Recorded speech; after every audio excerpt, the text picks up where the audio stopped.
I am Kris Talla. Welcome back to my YouTube channel. Okay guys, so for today's video guys, ayan, so, ginawa ko tong video na to dahil, nakapag-decide na ako na talagang mag-diet ako. Sasabayan ko siya ng diet and exercise para ma-hit ko yung goals ko na makapagbawas ng timbang. So, actually, yun din po yung advice ng doctor sa akin. Kailangan ko magbawas ng timbang para yung mga ibang nararamdaman ko sa katawan is at least mababawasan din. Kasi isa nahihirapan na rin akong huminga dahil sa katabaan ko at gumalaw. So, I hope this journey guys is maubot ko yung goals ko. So, for papayat guys is journey ko sa pagpapapayat guys is meron akong gagamiting apps. Yun yung susundan ko para meron akong sinusundan everyday sa aking pag-exercise. And of course, ayan, dahil first time kong gagawin to, kailangan ko ng susundan or gagayahin. So guys, kung hindi pa kayo nakapag-subscribe, please subscribe and of course click notification bell para lagi kayong updated sa mga videos na ina-upload ko po sa channel na to. Okay guys, so napansin nyo guys, minsan pag nag-tutorial ako, hindi ko pinapakita yung katawan ko kasi talaga as in super taba ko siya. Nahihiya ako minsan ipakita yung katawan ko kasi nga mataba talaga ako. So yan ang gusto kong, yan ang goals ko ngayon, yung maabot yung gusto kong kilo. Ayan, so at least makapagbawas. Ayan guys, so nakikita nyo guys, yan ang katawan. So mataba ako guys. So yan ang gagawin natin. Kailangan nating magbawas para ayan, maging sexy naman tayo, okay?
Yan, dito ako mag-jogging guys.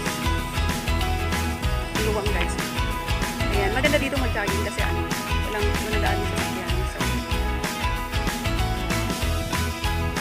ito yung daan papunta dun sa pinuntahan namin. So, hindi ko pa siya na-upload. So, i-upload ko pa lang. Yung fish pan, yung kung saan kami nagpapakain ng isda. Ayan guys, dito maganda dito mag-jogging guys kasi walang gaanong sasakyan na dumadaan. So, okay lang maglakad-lakad dito. Ayan. So, etong daan na to guys, is, siya, inaayos pa lang, ginagawa pa lang. Kaya ganyan, iisa lang ang sementado. Ayan, halos dito kasi is bukirin guys. Ayan. Ayan, yung mga yan guys, wala nang palay guys, kasi naani na siya. Wala na kayo makikitang green kasi naani na siya. Patatapos lang ng anihan.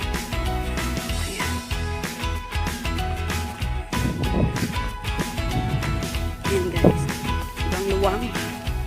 Tapos walang gaanong tao dito, ay walang gaanong sasakyan. Maganda maglakad-lakad dito at jogging. Ayan, so nakikita nyo yan hanggang dun sa dulo. Joggingin ko yan later. Lakad-lakad muna.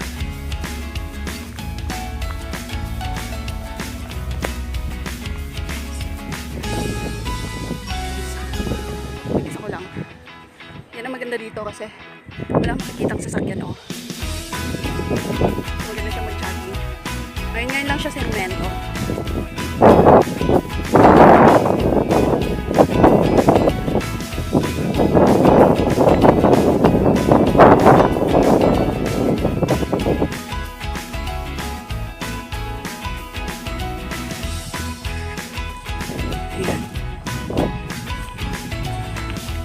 hanggang dun sa dulo, wala pang gaanong bahay.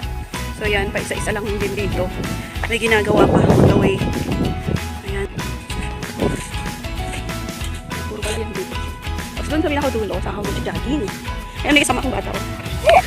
Extra ang aking pamangkin. Wait lang.